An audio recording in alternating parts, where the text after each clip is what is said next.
into an ancient and mystical land, Mohandas K. Gandhi saw his life as a search for ultimate truths, constantly evolving, seeking alternate ways of thinking and living. He called his autobiography The Story of My Experiments with Truth.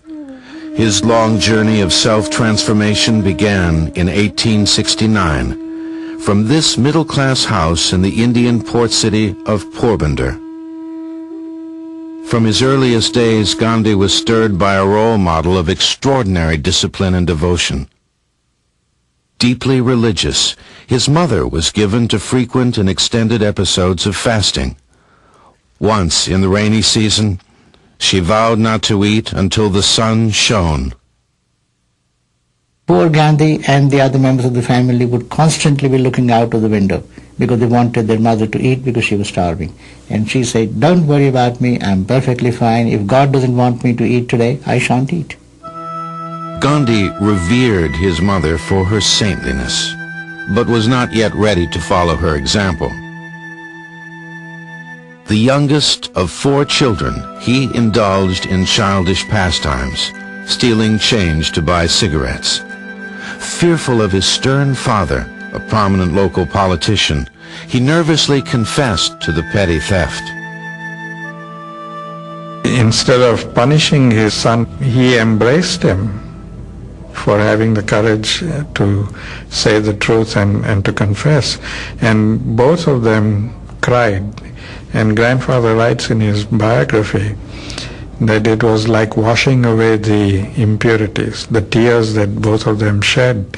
But when you have this kind of discipline through love, it builds the humanity within you. And I think that's what happened with Gandhi. In keeping with Hindu tradition, at age 13, Gandhi was married to a young girl of the same age. Initially, he was a jealous and possessive husband. At age 16, he faced his first great conflict between duty and desire. One night, while nursing his sick father, he slipped upstairs to share his wife's bed. At this moment, his father died. The servant comes to him and says, "Your father is gone." Gandhi says his first impulse was, "My God, what have I done?" For all of his life, he says, he refers back to that incident when he deserted his father, when he did not fulfill his duty, his responsibility to his parent. And that became the basis of much of his sense of duty and responsibility. That he must be the son of all society. He must be the diligent and dutiful person serving humankind. At age 17, Gandhi left his wife and family behind to attend law school in London. Immensely shy and naive, he found the bustle of the big city thoroughly intimidating. He's unaware of things like elevators, so he walks into what he thinks is a room in the hotel, and suddenly the room is moving, and he's frightened to the thought he's going up. Here he's on an elevator. The door is open, and he can't conceive of it. For a time, his highest ambition was to become an English gentleman. He sported a top hat and silver-tipped cane, took lessons in dancing, violin, and French. But no superficial skill could hide his inexperience and insecurity. Even after obtaining a law degree, he doubted his ability to practice, later writing, "There was no end to my helplessness and fear." He goes to India, takes up his first case, and finds that when in the court of law, he simply is not able to open his mouth before the judge. He froze.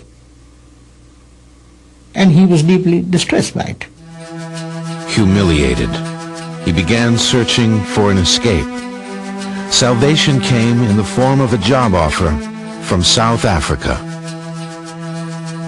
As he said, "It was in that God-forsaken country that I found my God." Just days after arriving in his new country, Gandhi experienced an epiphany. Unaware of discrimination against Indians in British-run South Africa, he innocently booked first-class passage on a train to Pretoria. At the first major stop, Pietermaritzburg, he's thrown off the train, and I mean thrown brutally off the train by the conductor. That humiliation was really what sparked off his desire for change, and he spent the whole night sitting on the platform wondering how to get justice. Gandhi later described that long, shivering winter night as the most creative experience of his life. He considered returning to India and rejected it as an act of cowardice. He considered accepting the discrimination, but everything in him rebelled against submitting. He considered physically attacking his oppressors and gave that up as impractical.